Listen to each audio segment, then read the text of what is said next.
예, 201쪽 제8장 동화산물의 수송과 저장 계속합니다. 822 수송 패턴 부분 보겠습니다.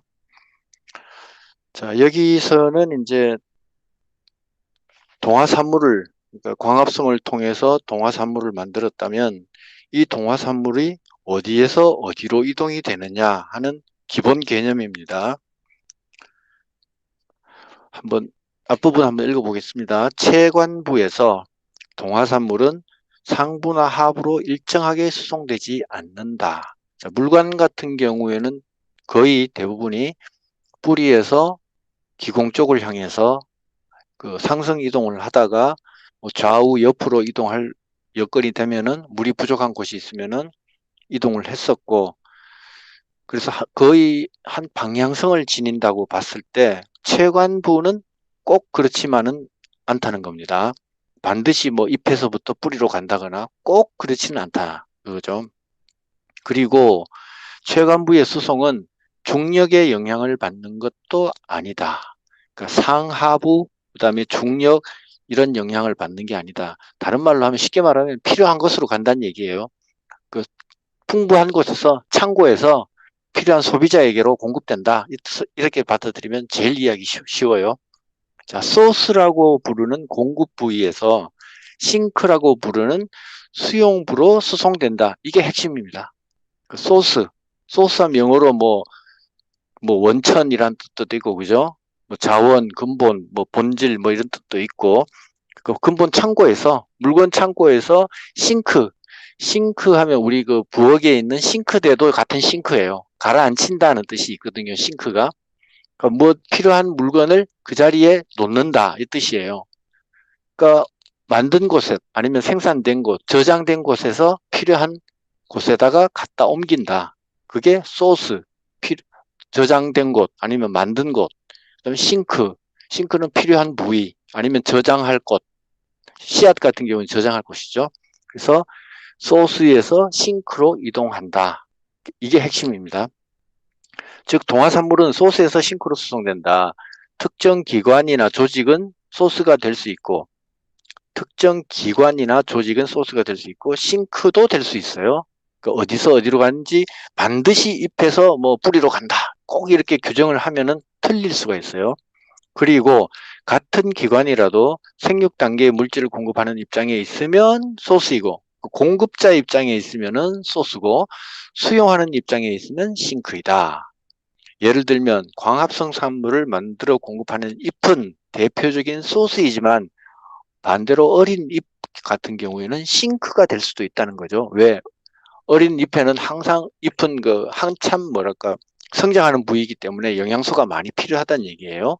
그렇기 때문에 영양소를 받아들이는 수용부가 되겠죠. 그래서 싱크가 된다. 벼는 동화 물질이 줄기에 일시적으로 저장되기 때문에 줄기는 싱크도 되지만 받는 입장도 되지만 주는 입장 소스가 되기도 합니다.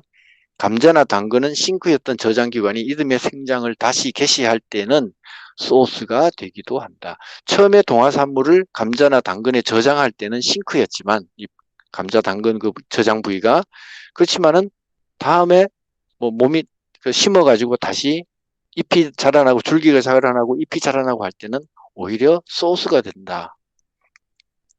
광합성이 이루어지는 잎은 식물의 대표적인 소스이다. 잎에서 합성된 동화 물질은 연맥으로 이동하고 다시 줄기의 체관을 통하여 저장기관으로 이동한다. 자, 잎에서 연맥을 따라서 이동하고 그 다음에 줄기에 있는 체관으로 가고 그 다음에 저장된 곳으로 가거나 필요한 곳으로 간다. 이게 기본 루트입니다. 저장기관은 식물의 대표적인 싱크이다.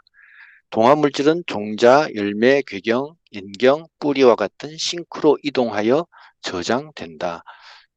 주요 싱크는 종자, 열매, 괴경, 인경, 뿌리 뭐 이런 부위가 되겠다. 그러나 뿌리나 줄기의 생장점, 어린 뿌리나 잎도 중요한 싱크이다. 왜? 이 부분은 동화물질이 영양소가 많이 필요한 부분이기 때문에 그렇다. 동화산물을 받을 수 있는 싱크의 능력을 싱크 강도, 얼마나 싱크 그 수용을 많이 할 수 있느냐, 그 능력, 싱크 강도라고 하며, 싱크 강도는 싱크 조직의 크기, 크면은 많이 받을 수 있겠죠. 또는 무게. 그다음에 싱크 조직 단위 중량당 동화산물을 흡수할 수 있는 능력, 속도라고 할 수 있고, 그다음에 즉 싱크 활성에 의해 결정된다. 얼마나 저장이나 아니면 필요성이 강하냐에 달려 있다. 과수에서 싱크 활성도는 순서를 보면은 과실, 저장하는 곳이니까 아무래도 가장 많고, 요거는 아무래도 어린 잎일 가능성이 많겠죠, 그죠? 그 다음에 줄기 세 가지, 그 다음에 뿌리, 이런 순서로 싱크가 강하다. 체관부에서의 전반적인 수송 패턴은 소스에서 싱크로 수송된다고 할 수 있지만 실제로는 더 복잡하다. 기차길이 반드시 서울에서 부산만 가는 게 아니라 부산에서 서울로 오기도 하고 광주로 가기도 하고 뭐 원주로 가기도 하고 필요한 곳으로 가기 때문에 딱 패턴이 정해져 있지 않다 이거죠. 예를 들면 초본성 식물에서 보면 소스는 가까운 싱크의 동화산물을 우선적으로 공급한다. 자, 풀 같은 경우에는 가까운 곳으로 먼저 공급한다. 굳이 멀리 저장했다가 다시 갖고 오고 이런 어리석은 짓은 안 한다. 성숙한 잎의 경우 상부의 잎은 정단부 어린 잎으로 하부의 잎은 지하부 뿌리로 먼저 공급한다. 가까운 데로 먼저 간다는 얘기죠. 발달 과정에서도 영양 생장 중에는 뿌리와 줄기의 정단부, 그 다음에 생식 생장 중에는 열매가 중요한 수용부로, 그러니까 싱크로 작용한다.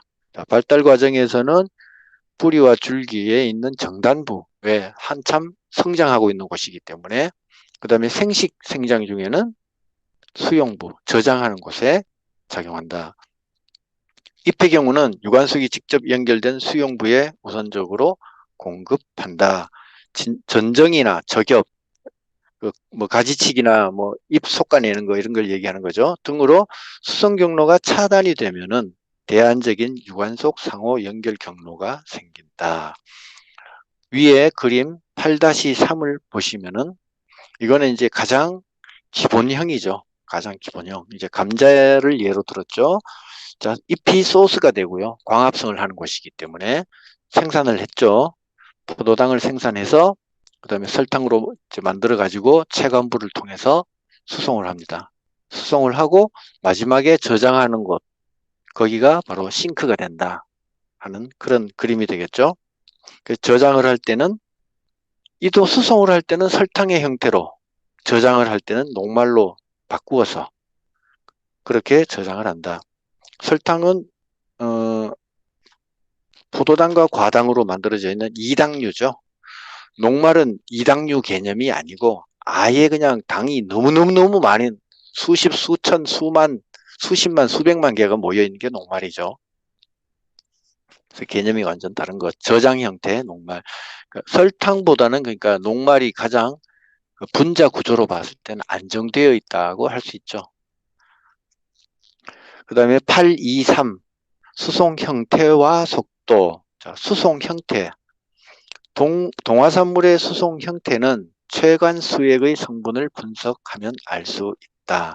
이건 우리가 이미 내용적으로는 우리가 이미 알고 있는 겁니다. 설탕이라는 거 이미 알고 있는 거지만 그걸 조금 더 뭐랄까 실험 측면에서 내용을 보는 겁니다. 체관의 수액은 진딧물의 침을 이용하거나 체관부에 상처를 내어 채취한다. 진딧물의 침. 그러나 상처를 내는 경우는 주변 손상세포의 내용물이 혼입되기 쉬워 진딧물의 침을 주로 이용한다. 우리 지난 시간에 199쪽에 보면은 그 체요소, 그 체관에서 그 칼로스가 쌓이는 내용을 보셨을 겁니다. 그리고 200페이지도 나오고요. 체관이 상처가 발생하면은 거기에 피단백질이 쌓이게 되고 그 다음에 칼로스가 쌓이게 된다는 내용이 나와 있어요. 그러니까 불필요한 우리가 지금 체관에 어떤 내용물이 흐르고 있는지 연구를 하려고 실험을 하려고 하는데 조사를 하려고 하는데 상처를 냈더니 피단백질하고 칼로스가 자꾸 나온다. 그러면은 연구하는데 이게 방해가 되잖아요. 그렇게 해서는 안 되고, 그러니까 사람이 주사바늘 아무리 예민한 걸 갖다 꽂아도 식물은 벌써 감지를 하고 벌써 피단백질을 생산해내기 시작한다는 거예요. 그래서 상처 부위를 막아버린다는 거죠. 그래서 안 되기 때문에 사람보다 더 똑똑한 게 진딧물이에요. 그래서 진딧물을 이용한다 이거죠. 계속 읽어봅니다. 진딧물을 침을 체효소에 꽂아 수액을 빨아먹는 곤충이다. 이산화탄소를 이용하여 진딧물을 마취시킨 후 레이저를 이용하여 자른 침에서 흘러나오는 수액을 먹을 수 있다. 체효소의 높은 평압으로 수액이 밀려 나오는데 몇 시간에 걸쳐 누출이 지속되는 것으로 보아 진딧물은 체관의 상처 부위 밀봉을 방해하는 기작을 갖고 있는 것으로 보인다. 자, 이거를 어, 저 프레젠테이션으로 한번 보도록 하겠습니다. 이게 그림 8-1이죠.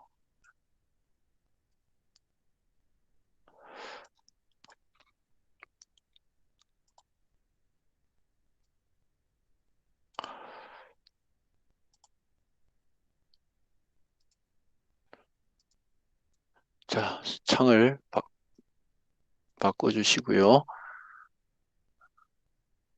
여기 보시면은 그림 8-1의 일부분인데요. 일부분인데 이게 진딧물이죠. 진딧물인데 이 진딧물이 이게 식물의 세포 벽이라고 볼 수 있겠고요. 그 나무 껍데기 껍질 부분, 수피 부분이라고 볼 수 있겠고, 그다음에 여기는 뭐 다양한 세포들이 있네요, 그죠? 몸 세포들이 있고, 그다음에 여기가 체관이 자리하고 있죠. 체관이 있고, 진딧물이 지금 침을 꽂았습니다. 체관에다가 침을 꽂아가지고 여기서 수액을 빨아먹는다는 얘기죠. 근데 진딧물이 딱 꽂아가지고 있을 때 얘를 이산화탄소로 얘를 기절시킨다는 얘기예요. 기절을 딱 시키고 참 재밌죠, 사람이. 기절을 시킨 다음에 레이저로 여기를 자른다는 거죠. 그냥 칼로 자를 수는 없어요. 자르면은 이게 투박해서 제대로 못 잘라요. 레이저로 여기를 잘라요. 자르면은 여기서 수액이 바깥으로 흘러나온다는 거죠. 그걸 받으면 되겠죠. 그걸 받으면 되겠죠. 우리가 모기한테 물리면은 그 동물이나 뭐 다른 곤충들한테 물리면 피가 금방 안 멎잖아요. 그와 같이 진딧물의 침도 수액이 이렇게 나올 동안에 피단백질이나 이런 게 작동을 하지 못하도록 하는 그런 여기 뭐가가 있나 봐요. 그래서 수액이 계속 흘러나온다는 거죠. 그거를 모아가지고 성분 분석을 하는 겁니다. 성분 분석. 그러면은 다시 발표를 중지하고 프레젠테이션 중지하고 표 8-1을 한번 보세요. 표 8-1을 한번 보시면은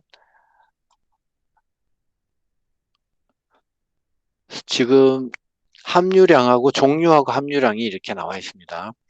설탕이 지금 가장 많죠. 공부 도중 잠깐만요. 강일이하고는 보자. 공부 도중 실증 초도를 미리 하지 않아서 지금 초대인데 웃잖아요. 애타게 들어오고 싶어 하셨어요. 방송대 메일 계정으로 해서 들어오시라고 지금 설명해 드릴 시간적인 여유가 있으신가 모르겠네요. 제가 그렇게 해서 나가서 금방 죄송합니다. 금방 나가서 이렇게 설명을 해드렸는데 이분도 컴이 조금 익숙지는 않으신 것 같아서 예, 여기서 그게 그리고 걱정입니다. 밴드로 들어왔는데 지금 대기하라고 그랬다고 그래서 이렇게 말씀을 드렸습니다. 대기 자가 명단이 안 떴는데 지금 들어왔다고 그랬어요. 성함이 어떻게 되시는데요? 이금화, 이금아요? 화. 화요? 네. 예, 안 들어가 계시네요. 네. 전에 사전에 이런 경우에는 미리 저한테 얘기해 주세요. 그러면은 저도 죄송해요. 마음의 준비를 하고 있을게요. 네, 중간에 지금 저도 연락을 받아가지고 예, 죄송합니다. 네. 앞으로도 다른 분들 네. 참고하세요. 이런 경우 있으면은 미리 얘기해 주시면 제가 우리 다른 분들한테 이렇게 중간에 끊지 않고 이렇게 빨리 미리 사전 준비할 수 있으니까. 어차피 오늘은 네. 이렇게 됐으니까. 죄송합니다. 잠깐만요. 제가 또 뭘 건드렸더니.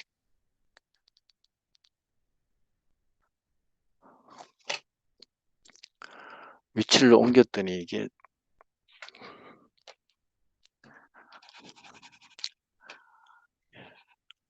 예, 됐습니다. 8-1, 표 8-1 계속 볼게요.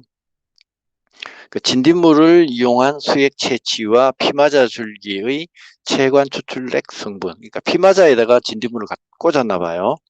그 천연 주사기를 꽂아가지고 성분 분석을 했더니 역시나 설탕이 가장 많다는 얘기죠. 뭐 대부분이 그냥 설탕이죠. 대부분 설탕이고, 그 다음에 단백질 같은 게 조금 있고, 아미노산 조금 있고, 그다음에 말산이 조금 있죠. 이 말산이란 얘기는 많이 들었죠, 그죠? 말산.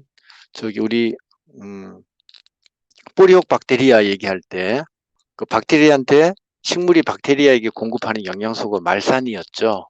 말산이었고 뒤에 세포 호흡에 가면 또 말산 나올 거고요. 그래서 말산 이제 앞으로도 또 나올 겁니다. 그 다음에 이온들이 양이온, 음이온들이 조금 좀 들어가 있고 그죠? 그러네요. 그래서 전체적으로 봤을 때 설탕이 대부분을 차지한다. 무기이온하고 양이온은 숫자는 커 보이지만 단위가 적죠. 단위가 훨씬 적은 거예요. 그러니까 그거는 뭐 이온보다는 우리가 지금 내용물이 뭐냐 그 유기물 측면에서 우리가 보고 있기 때문에 어쨌든 영양소는 설탕이 가장 많이 지나가고 있다. 이렇게 보시면 되겠습니다. 이게 비율로 따지면은 그 작은 글자에 나와 있잖아요. 네 번째 줄에 총 건물의 80%가 설탕이라고 합니다.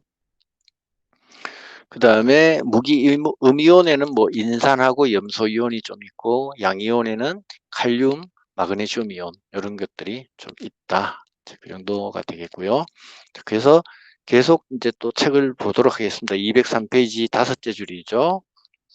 체관에서 채취한 수액을 분석해 보면 탄수화물, 핵산, 아미노산, 단백질, 유기물, 무기이온, 호르몬 등등등등이 함유되어 있다. 결국 이들이 체관을 통하여 수송하는 중요한 물질이다. 탄수화물은 대부분은 비환원당으로 설탕이 큰 비중을 차지한다. 여기 비환원당이란 말이 나오는데 이건 뒷페이지에 바로 또 나오니까 그때 가서 다시 한번 얘기하고 하도록 하고 일단 비환원당이라는 말 조금 기억은 해 놓으시고요. 그 다음에 아미노산은 주로 글루탐산과 아스파르트산, 그 다음에 이들의 아미드 형태인 글루타민과 아스파라긴이다. 아미노산 글루탐산하고 아스파르트산, 우리 질소 동화할 때, 아미노산 만드는 그 할 때, 7장에서인가요? 여러분들 공부하신 거 기억나시죠? 6장에서 하신 거. 거기 나왔던 내용입니다. 148페이지에. 거기에 보면 다 나와 있습니다. 이미 공부 다 하셨던 겁니다.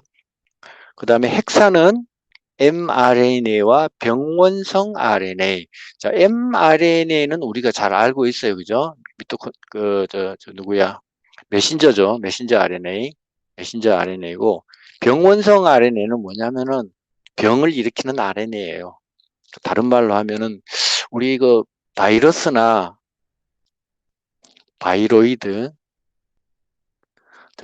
얘들은 DNA가 없고, RNA로 돼 있죠. 그죠? RNA로 돼 있죠. 그 얘들이나 혹은 얘들보다 더 작은 애들 아니면 RNA만 가지고 있는 것들도 있고요. 단백질로만 된 우리 몸에 질병을 일으키는 것들도 있어요. 그런 종류들의 병원성 RNA들이 있다. 그 다음에 단백질은 P단백질.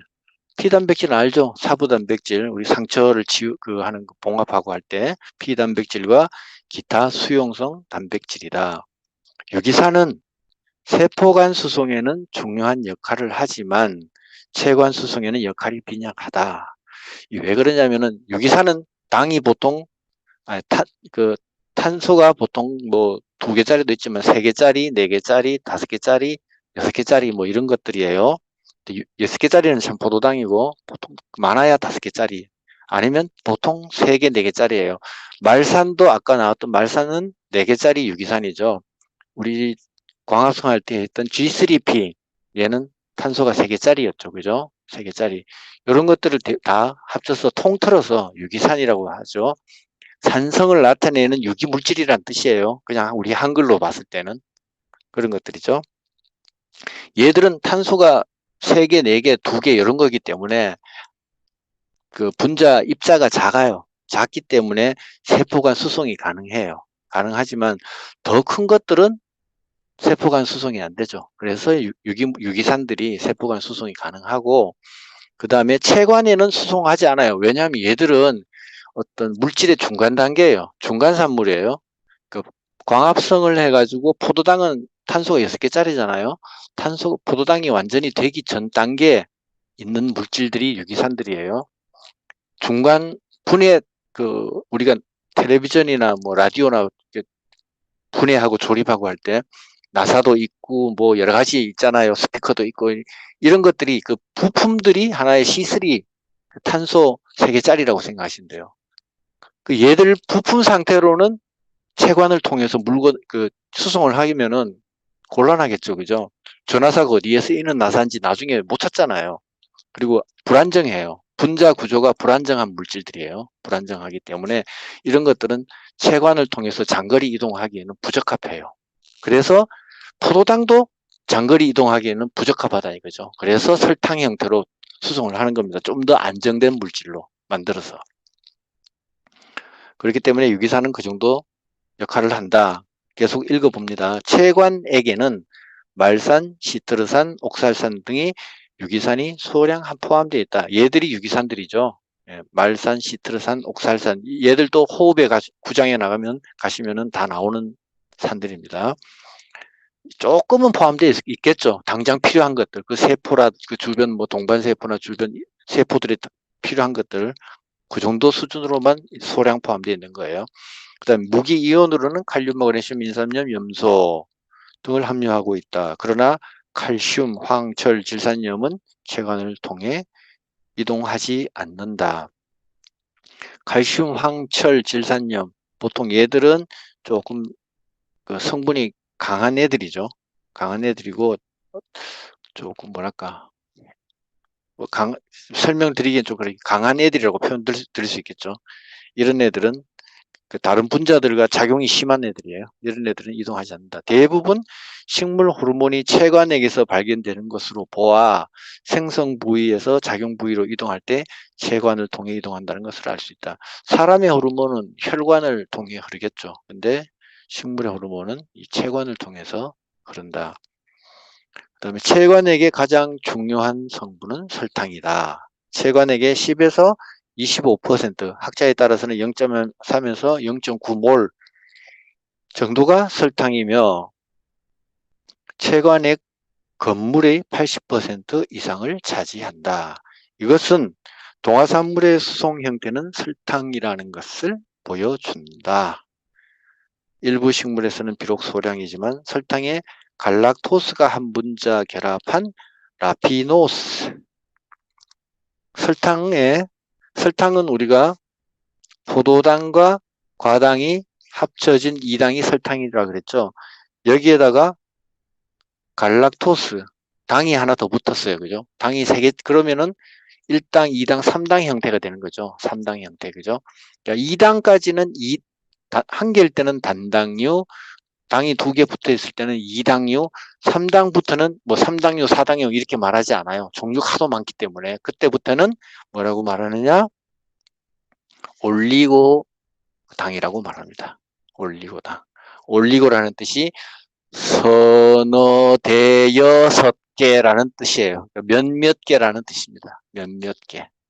그런 뜻이 올리고라는 뜻이 그거예요. 그러니까 당이 한 서너 대여섯 개 모여 있으면 그걸 퉁쳐서 올리고라고 말하는 겁니다. 저기 뭐 카페에 가도 올리고당 있고 집에서도 올리고당 쓰고 요즘 많이 쓰죠. 라피노스, 그다음에 2분자 결합한 스타키오스, 세 분자 결합한 버바스코스. 얘들이 다 올리고당들이죠. 같은 다음 페이지 넘어가셔서 과당류로도 수송된다. 장미과 식물에서는 당 알코올인, 당에다가 알코올 성분이 결합을 했습니다. 당 알코올인 만니톨과 솔비톨 같은 형태로 수송되기도 하는데 특히 솔비톨은 사과나무의 중요한 수송 형태이다.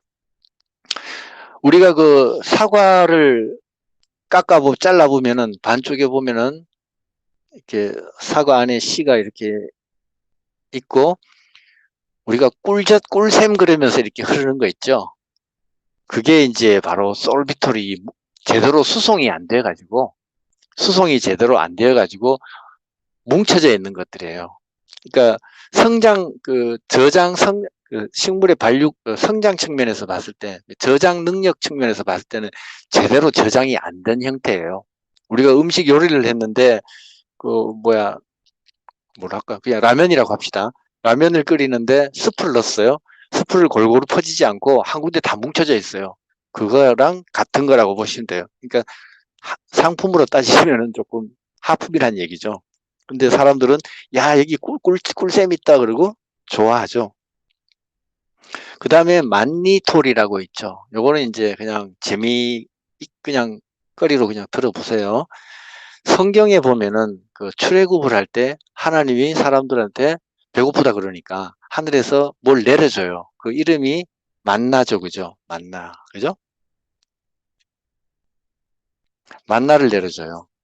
그 뭐 하얀 가루처럼 생긴 어떤 뭐 쌀알처럼 생긴 뭘 내려줬다 그러죠. 이 만니톨이 이 만나에서 명칭을 따온 겁니다. 명칭을 따온 거고 이 만니톨이 어디서 볼 수 있냐면 꽃감에 보시면은 곶감에 말리면은 그 하얀 가루가 밖에 붙어 있잖아요. 그것도 만니톨 일종이고 그 다음에 다시마를 건조시키면은 바깥에 또 하얀 가루 같은 게 또 묻어 있어요. 그것도 같은 만니톨 계열일 겁니다.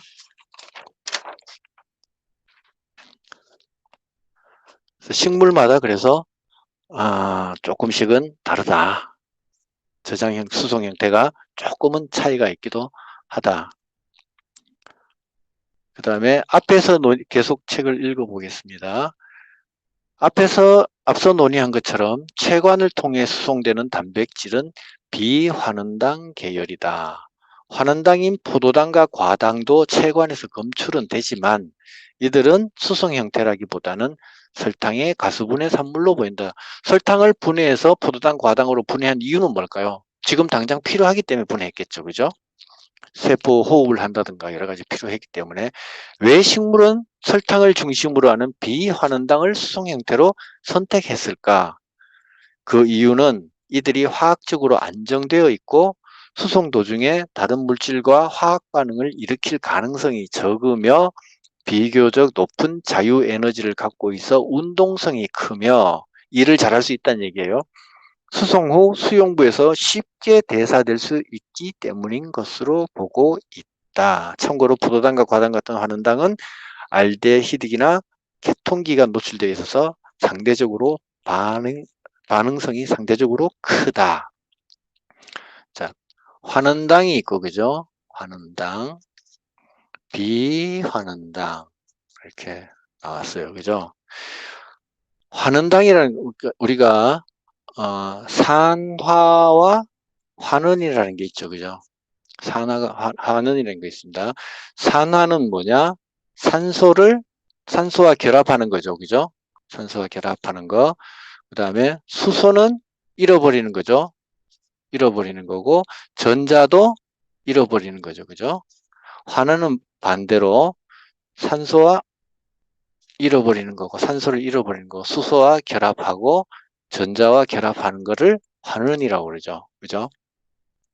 그런데, 산화가 됐어요. 예를 들어 뭐가 있을까요?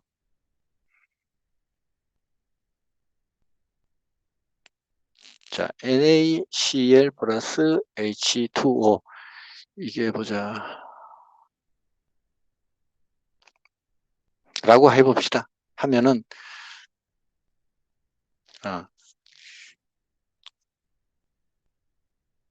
HCl 플러스 NaOH라고 합시다. 자, 염산하고 수산화 나트륨이죠. 얘가 서로 섞었습니다. 섞었더니 NaCl하고 H2O가 만들어졌다. 이게 지난번에 중화 반응이라고 말씀드렸죠. 여기서 나온 게 염이라고 말씀드렸고, 그죠? 이 같은 경우에 수소라고 그냥 해봅시다. 수소가 수소가 얘한테로 갔어요. 그 염소 입장에서는 수소를 뺏겼으니까 산화된 거죠. 그죠? 산화됐죠. 산화됐고 나트륨 입장에서는 염소를 받아들이면서 염소는 어쨌든 산화됐죠. 산화되면서 물을 만들어주면서 OH는 환원이 됐습니다. 그죠? 환원이 됐어요. 그 염소는 산화가 되었지만 대신 남을 환원시켜줬어요. 산화된 녀석은 남을 환원시켜준 환원제가 됩니다. 환원제. 그러면 환원된 것은 다른 것을 산화시켰기 때문에 얘는 산화제가 되는 겁니다. 산화제. 그러니까 용어가 반대로 쓰이는 거죠. 소화제라는 게 있어요. 소화제. 제자가 들어간 거. 소화제를 먹었습니다. 소화제는 밥을 소화시키는 역할을 하지 자기가 소화되려고 하는 게 아니죠. 남을 소화시키기 위해서 소화제를 먹잖아요. 그러니까 환원제는 뭐냐? 자기는 산화되지만 남을 환원시키기 위해 사용되는 거예요. 그래서 환원제라고 말하는 겁니다. 그렇죠? 근데 이 환원당과 비환원당이 있는데 이것도 마찬가지예요. 비환원당이라는 것은 다른 물질을 환원시키는 역할을 합니다. 환원시켜버립니다. 비환원당은 다른 물질을 환원시키지 않습니다. 그러니까 비환원당이라는 것은 다른 물질을 환원시키지 않으니까 불필요한 화학 반응을 일으키지 않게 한다는 거죠. 그 물질을 수송할 때 안정적으로 원래 모양 그대로, 원래 성분 그대로 수송을 할 수 있겠죠. 그렇지만 만약에 설탕이나 이런 환원당들은 다른 물질을 환원시켜버려요. 중간중간에 우리 체관 속에 흐르는 다른 물질들을 변형시킨다는 거죠. 변화시켜버리면은 성분이 바뀌어버리면 안 되잖아요. 그러면 자신도 변한다는 뜻이에요. 자기 자신이 환원제가 되면은 남도 남을 환원시키면 자기 자신은 산화된다는 뜻이기 때문에 자기 자신도 변할 수가 있어요. 그렇기 때문에 안 되겠죠. 그래서 비환원당 형태로 수송된다. 비환원당이 누구냐? 바로 설탕이다. 설탕. 환원당은 아직 그 분자 구조가 덜 안정적인 포도당이나 과당 뭐 이런 것들은 환원당이 되는 거죠. 이 부분 잘 이해하셨죠? 별 어려운 거 아닙니다. 그 다음에 참고로 돼 있습니다. 포도당과 과당과 같은 환원당은 알데하이드기나 케톤기가 있어서 반응성이 크다. 알데하이드기는 CHO로 구성이 된 거고요. 케톤기는 탄소와 산소가 이중결합으로 연결된 부위가 있습니다. 이런 부위들이 어디 있냐 하면 우리 책에도 찾아보면 나옵니다. 이게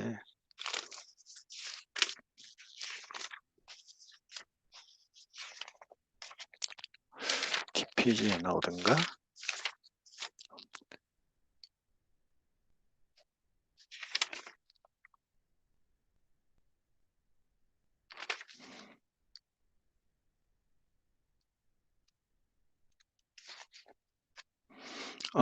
저기 178페이지를 한번 펴보세요.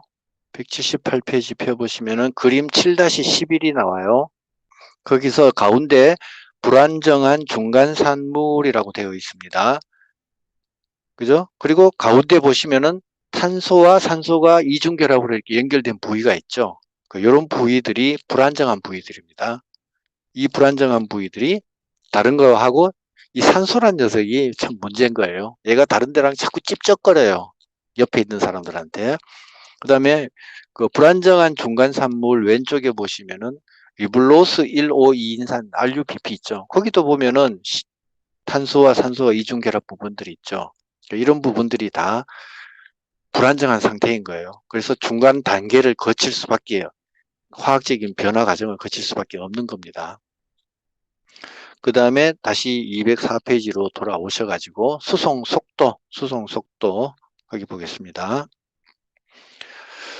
동화산물의 수송 속도는 단위 시간당 특정 체요소의 단면을 통과한 물질량, 면적 단면을 통과한 양, 그 다음에 단위 시간당 이동한 직선 거리, 시간당 거리 이렇게 두 가지 개념으로 수송 속도를 판단할 수 있습니다.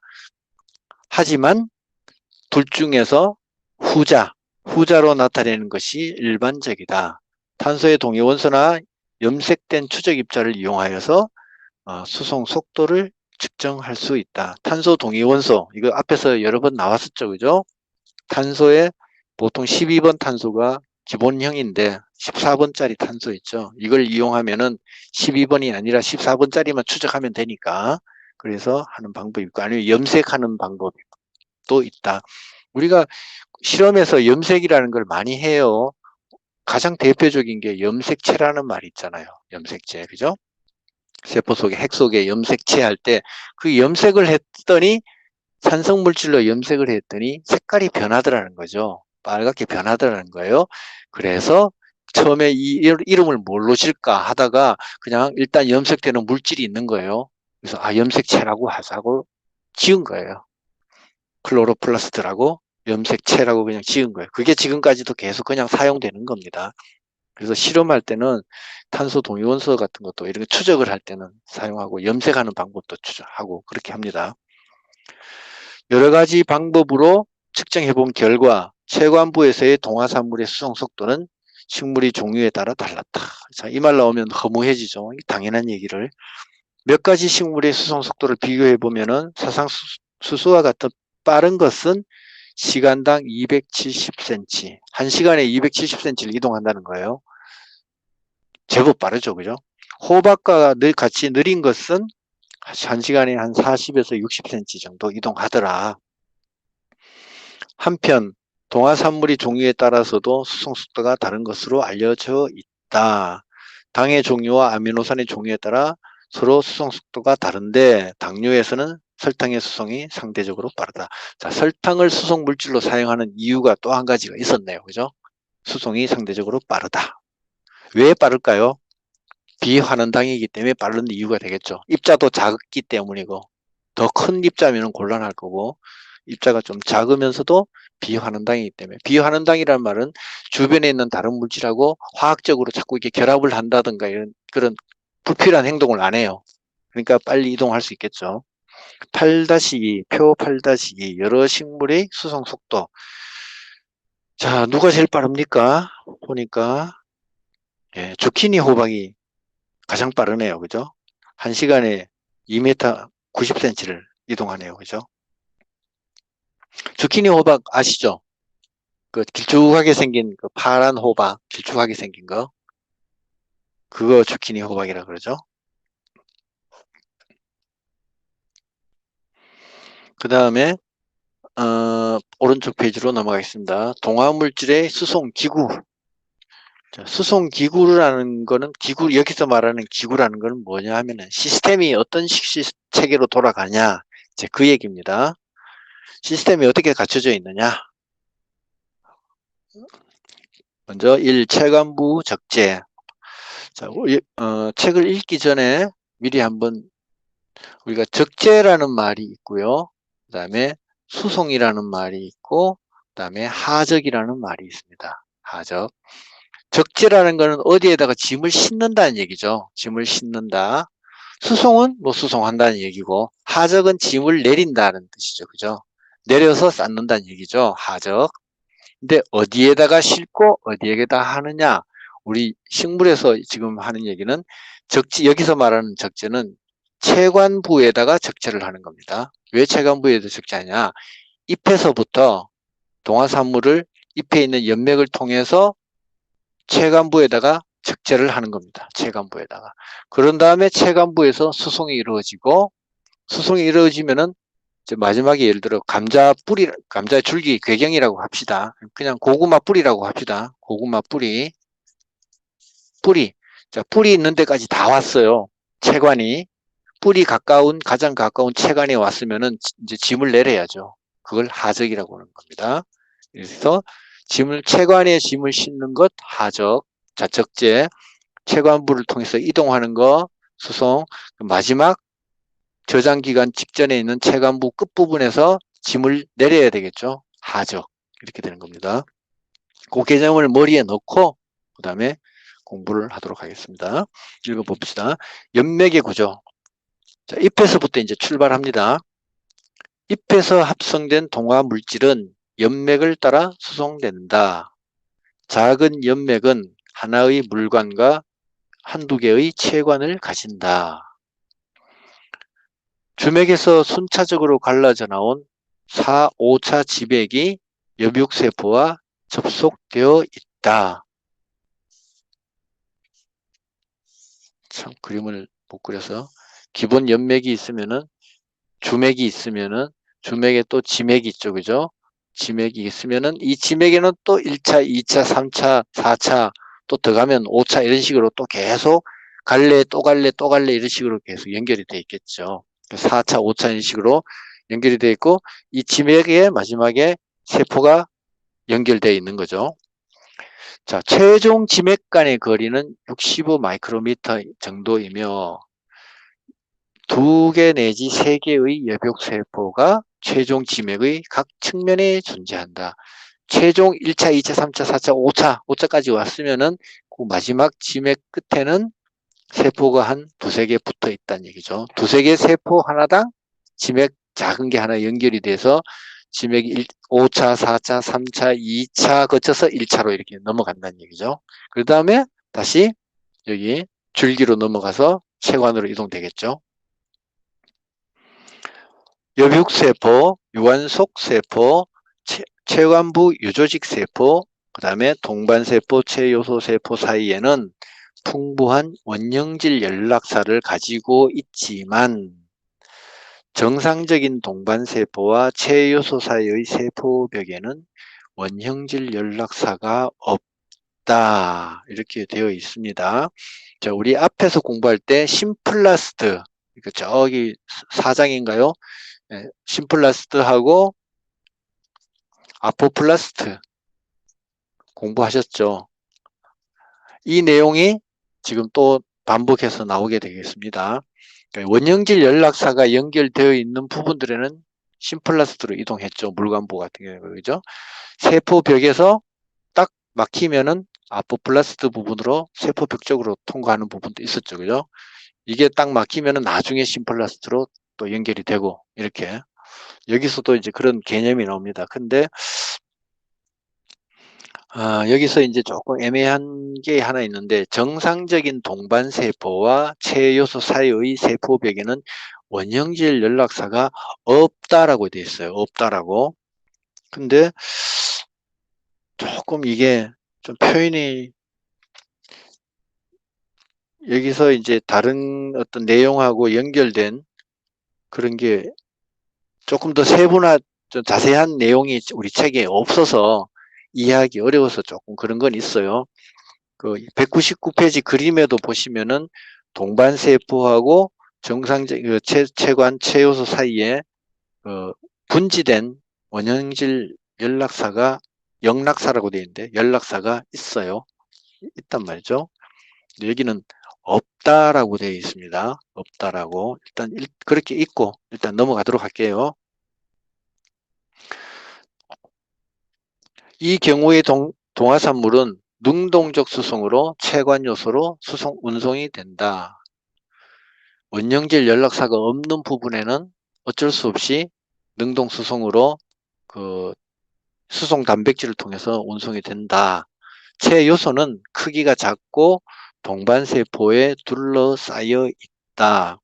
동반세포와 유조직 세포에는 가끔 엽록체가 들어있어 광합선을 하기도 한다. 자, 그러면은 적재 경로 보겠습니다. 적재 경로. 이제 짐을 체관부에다 옮겨 내리는 작업입니다. 옮겨 싣는 작업입니다. 여백세포의 세포질에서 생성된 설탕은 여백이라는 건 잎에 있는 고기, 살점 부분을 여백이라 그러죠. 여기엔 두 가지가 있죠. 책상 조직하고 울타리 두 가지가 있죠. 울타리 조직에 있는 책상 조직은 세포들이 빽빽하게 책상처럼 교실에 있는 책상이 빽빽하게 가지런히 놓여 있는 것처럼 놓여 있는 거고 울타리는 엉성하게 세포들이 놓여 있는 그런 것들이죠. 이걸 다 합쳐서 여백세포라고 그러죠. 세포질에서 생성된 설탕은 가장 작은 연맥으로 이동한다. 지엽으로 이동하죠. 그래서 여백세포에서 유관속 초세포, 체관부 유조직, 그 다음에 동반세포, 그 다음에 체요소, 이렇게 이동되는 것이 기본형입니다. 기본형. 이처럼 공급 부위에서 동화산물이 여러 경로를 거쳐 최종적으로 체요소, 다른 말로 하면 체관, 거기에 운송되는 것을 체관부 적재라고 한다. 이 적재 과정은 매우 짧은 거리에서 이루어지는데 두세 개의 여백세포를 거쳐 체관부 유적지까지는 원형질 연락사를 통하여 이동한다. 그 후 유조직 세포에서 체요소로 동화산물이 이동하는 과정은 식물의 종류에 따라서 두 가지 있는데 심플라스트와 아포플라스트이다. 자, 잎에서부터 지맥을 통하고 그 다음에 주맥을 통하고 그 다음에 체관부에 있는 그 유조직 세포, 자, 여기까지는 뭐라 그랬어요? 원형질 연락사, 그죠? 원형질 연락사를 통해 가지고 이동을 한다 그랬습니다. 이동을 하고 그 다음 단계로 이제 뭐 동반세포를 거쳐 가지고 마지막에 체요소는 체관을 이루는 세포 이 구성체를 체요소라 그러죠. 말을 조금 낯설다기보다는 이렇게 피부에 와닿지 않죠. 하지만 그런 체관을 이루고 있는 세포 체제 그걸 체요소라 그럽니다. 자, 여기로 넘어갈 때 유조직 세포에서 동반 세포로 넘어가는 과정에서는 다르다는 거죠. 어떤 거는 바로 넘어가는 원형질 연락사를 통해서 넘어가는 것도 있고 그렇지 못한 경우도 있다는 거죠. 원형질 연락사로 넘어가는 경우 이거를 심플라스트 그게 아니라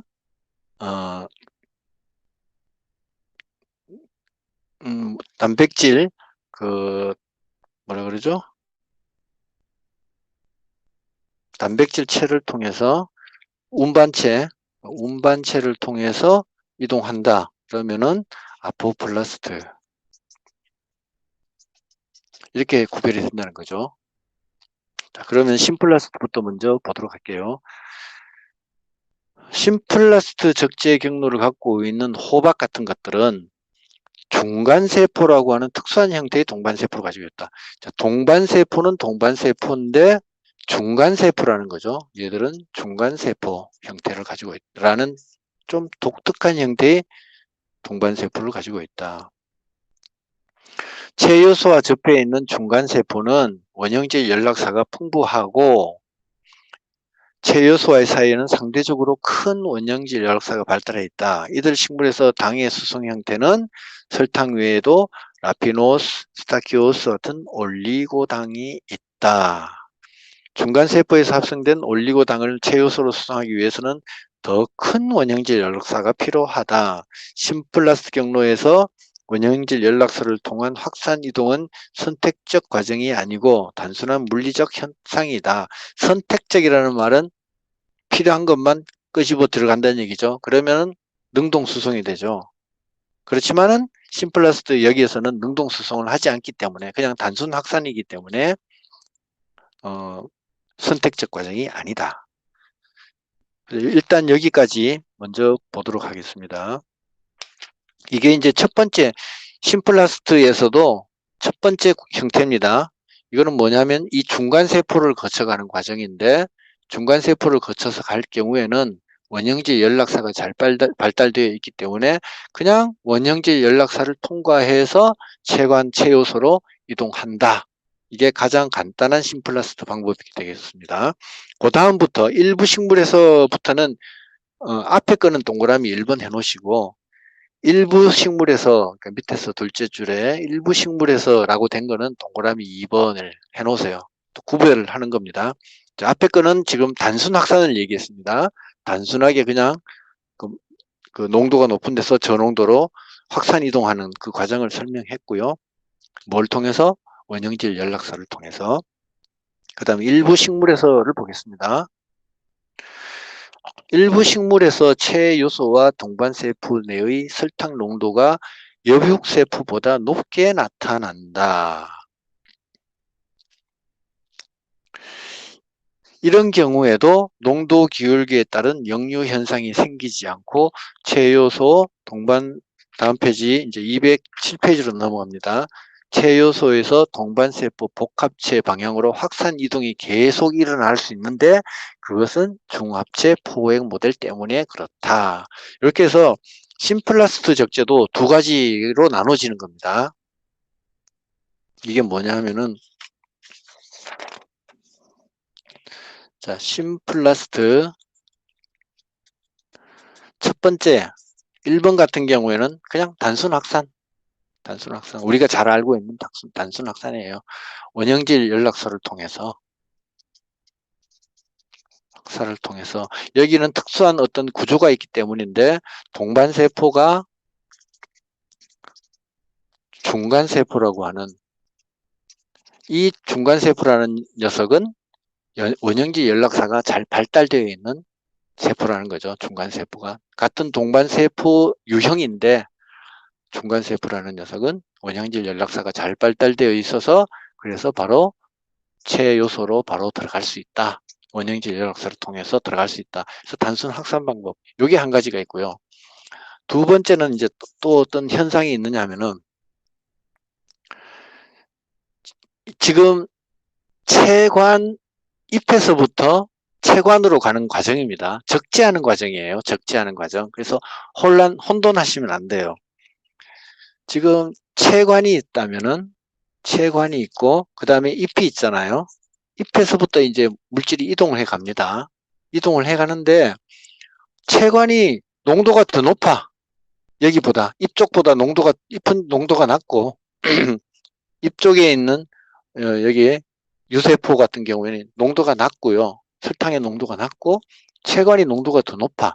그럼 단순 확산을 하면은 반대 방향으로 흘러야 되잖아요. 그죠? 이럴 경우에는 어떡하냐 이 얘기예요. 자, 이럴 경우에는 바로 뒷배의 중합체 포획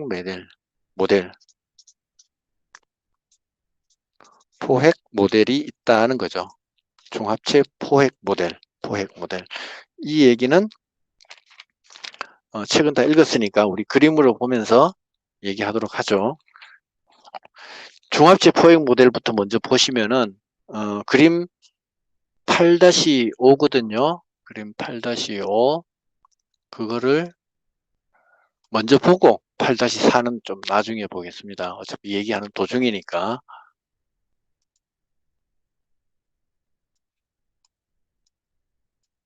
자, 요것도 발표창으로 프레젠테이션으로 갑니다.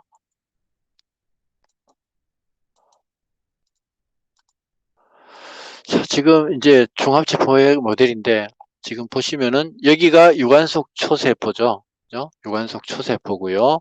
그 다음에 여기는 중간세포. 그 다음에 여기가 끝에가 체요소. 지금 방향이 유관속 초세포로부터 체요소로 이렇게 이동이 되어야 되는 거예요. 지금 흐름이 그렇게 되는 겁니다. 그 다음에 여기는 이제 바깥에는 세포벽이죠. 세포벽 쪽을 우리가 아포플라스트 통로라 그러죠. 이제 이건 일단 우리가 심플라스트를 공부하고 있기 때문에 자 유관속 초세포에는 이 유관속 초세포 전 단계는 뭐 잎이 있을 거고 그죠? 잎하고 그다음 연맥을 통해서 이제 이렇게 왔겠죠, 그죠? 여기까지 왔어요. 왔으면은 유관속 초세포에는 지금 저 수송 형태가 설탕입니다. 이당류 설탕 형태예요. 설탕이고 이 설탕이 중간세포로 이동할 때 이동을 했습니다.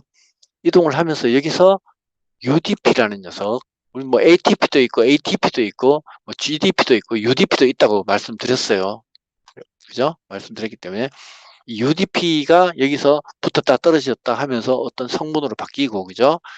이 설탕이 이 중간세포에서는 라피노스라고 하는 3당류 형태로 변해요. 그죠? 그 다음에는 또 4당류 형태로 변하고 또 옆집으로 이동할 때는 또 4당류 형태로 이동했어요. 이게 뭐냐? 여기서 들어갈 때는 2당류는 들어갈 수 있어요. 그러나 3당류가 바깥으로 나오지는 못한다는 얘기예요. 문이 입구가 작아서. 원형질 연락사의 입구가 2당류는 통과할 수 있지만 3당류는 통과할 수 없어요. 그렇기 때문에 비록 여기가 농도가 높지만 지금 농도가 높을 때 얘기였거든요. 여기도 농도가 높아요. 농도는 지금 상대적으로 이렇게 높다는 얘기예요.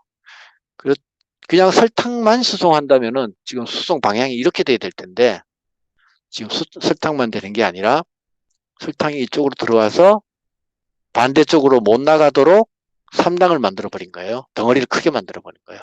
얘는 또 다시 들어올 때 들어갔지만은 반대 방향으로 또 못 나오게 그렇게 덩어리를 자꾸 키운다는 거죠. 그렇게 해서 포획 모델, 포획, 그러니까 3당으로 만들어서 얘를 이 중간세포 안에 잡아놓는 거예요. 포획하는 거죠. 그다음 4당으로 만들어서 체요소 안에 포획하는 거예요.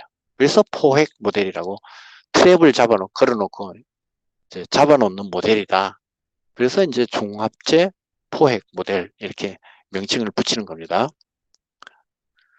그 다음에 이제 그림 8-4를 볼게요. 8-4.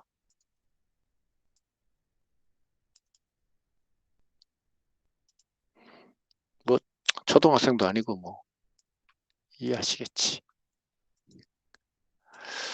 자, 그 다음에 이제 심플라스트, 왼쪽이 심플라스트고 오른쪽이 아포플라스트 방식입니다.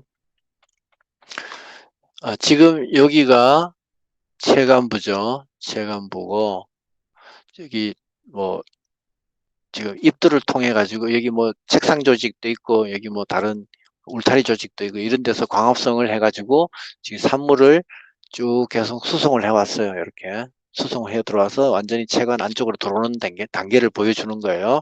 그래서 지금 여기가 여벽세포예요. 그 여벽세포는 뭐 책상 조직에 있는 세포도 있고 울타리 조직에 있는 세포도 있고 그죠? 그 여벽세포를 통해서 시작된 것이 이제 쭉 계속 이제 이동을 합니다. 이동을 할 때는 원형제 연락사를 통해서 이동을 하죠. 그죠? 해서 들어오고, 얘가 가지고 있던 것도 또 합쳐서 또 이동하고, 또 합쳐서 이동하고, 또 합쳐서 이동하고, 이렇게 계속 가는 겁니다. 그래서 유관속 초세포, 여기까지 왔습니다. 그죠? 유관속 초세포 왔고, 중간세포로 역시 원형제 연락사를 통해서 이동하고, 그 다음에 체요소를 통해서 이동하는, 이건 뭐 단순 확산 방식이죠. 그죠? 심플라스트 적재. 원형질 연락사를 통해서 간다. 세포는 동반세포의 특이한 형태, 중간세포라는 형태가 있을 경우에는 이렇게 단순 확산 방식으로 이동한다. 이게 심플라스트예요. 간단합니다. 그러나 농도가 여기가 이 부분의 농도가 더 높을 때는 중합체 포획 모델로 여기에 들어갈 때 설탕이 들어갔지만 들어가서는 3당이 되고 더 들어가서는 4당이 되고 이런 식으로 해서 바깥으로 못 나오게 만들었다. 끝. 심플라스트 적재는 끝이고요. 그 다음에 아포플라스트는 책을 읽기 전에 미리 또 한번 먼저 보고 책을 보도록 할게요. 이것도 과정은 똑같습니다. 똑같습니다. 이제 잎에서부터 이제 연맥을 통해 가지고 이동해서 이제 체관부로 들어가는 과정입니다. 그래서 여백세포에서 포도당을 만들어 가지고 이제 설탕 단계로 이제 수송을 합니다. 또 같이 모아서 수송하고 또 모아서 수송하고 모아서 수송합니다. 유관속 초세포까지는 똑같다는 얘기죠. 유관속의 유세포들 종류까지는 똑같다는 얘기예요. 옆에 심플라스트나 이거는 똑같다. 이거는 같다. 근데 다음 단계가 문제라는 거예요. 다음 단계가 여기에서 유관속 초세포에서 정산적인 동반세포로 원형질 연락사가 없어요. 형태가 갖춰져 있잖아요. 그죠? 갖춰져 있지 않고 그 다음에 다른 체관부 유조직 세포 이쪽까지는 충분히 왔어요. 이거는 다 왔어요. 여기까지는 충분히 오는데 여기서도 마찬가지로 원형질 연락사가 없어요. 이럴 경우에 이 부분, 이런 부분, 이 두 부분은 어떻게 하냐 이 얘기예요. 이 부분에는 단백질 운반체가 작용을 해서 안으로 설탕이 들어오게 된다. 이제 그 얘기를 하는 겁니다. 이거를 아포플라스트 적재다. 그러니까 경계선을 끄라면은 여기까지. 그다음에 여기까지. 여기에서 어떻게 수송되느냐에 따라서 심플러스트, 아포플러스트 두 가지가 다르다. 여기서는 이 부위에서는 능동 수송을 할 수밖에 없고 심플라스트에서는 그냥 단순 확산을 했다.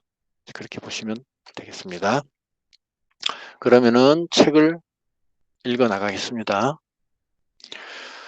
아포플라스트 적재, 아포플라스트 적재를 보겠습니다.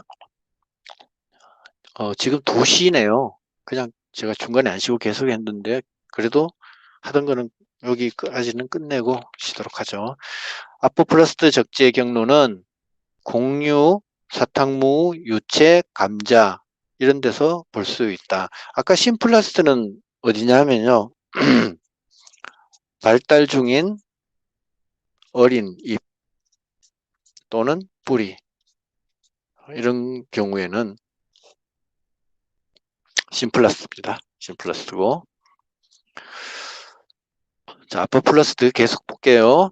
공유, 사탕무, 유채, 감자 등에서 볼 수 있다.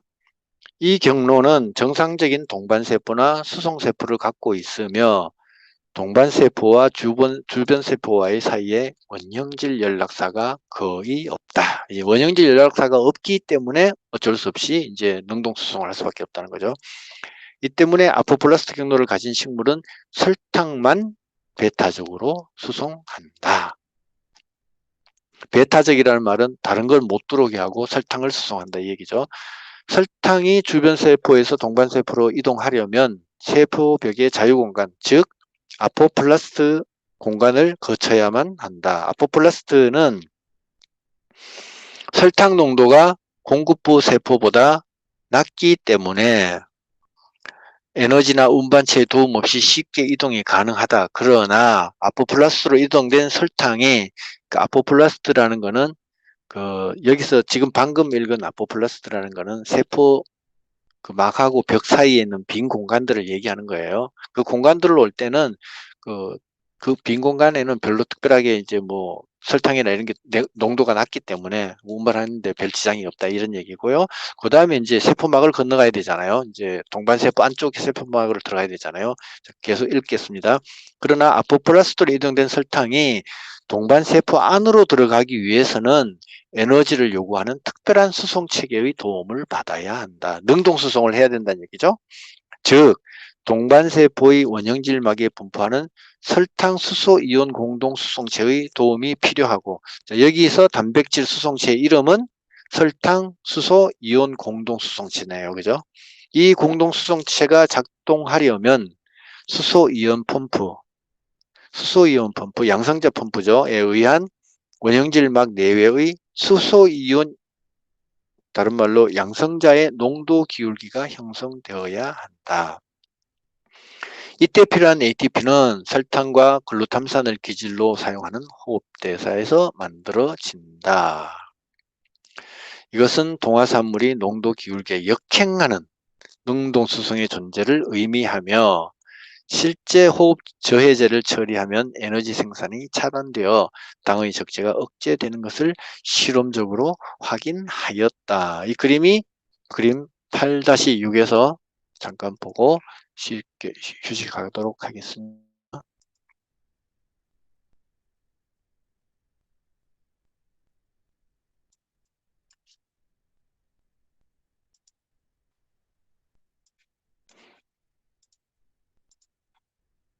자, 프레젠테이션 창으로 넘어가겠습니다. 자, 지금 색깔을 좀 파란색 같고, 여기가 이제 체요소 동반세포 복합체라고 되어 있습니다. 그죠? 동반세포 복합체인데, 다른 말로 하면은 여기가 유조직 초세포, 유관속 초세포, 유조직 세포라고 볼 수 있겠고, 여기가요. 그다음 이거는 동반세포라고 볼 수 있겠고, 여기가 체요소라고 볼 수 있겠죠. 그죠?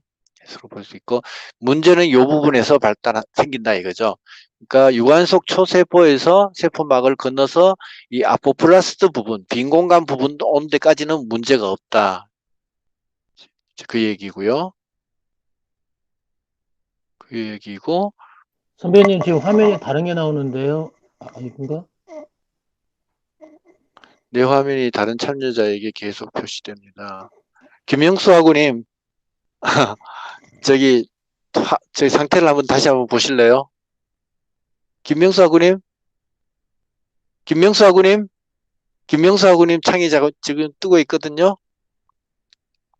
뭘 만지셨나 보네요. 김명수 하구님? 밖에 나가셨네. 제가 김명수 하구님을 일단 이게 또 보내면은 또 다시 못 들어온단 말이죠.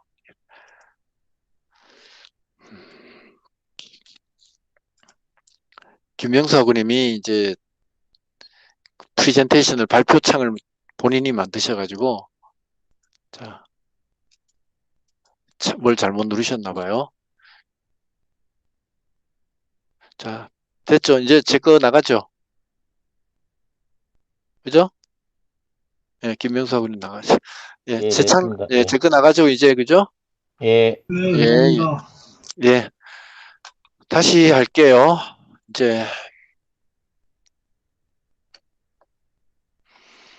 여기가 이제, 제요소 동반세포 복합체라고 돼 있는데, 여기까지가 이제, 저기, 유관속 초세포까지예요. 지금 잎은 여기 있을 거고요.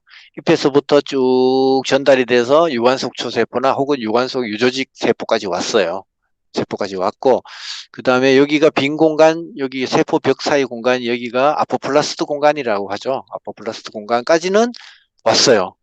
여기까지는 뭐 별 장애 없이 왔는데 문제는 아포플라스트에서 동반세포 안으로 들어가야 된다는 얘기죠. 이 들어가는 문제, 그 부분을 지금 여기 이렇게 확대를 해 놓았습니다. 확대를 해 놓았고, 그렇다면은 이 부분은 뭐예요?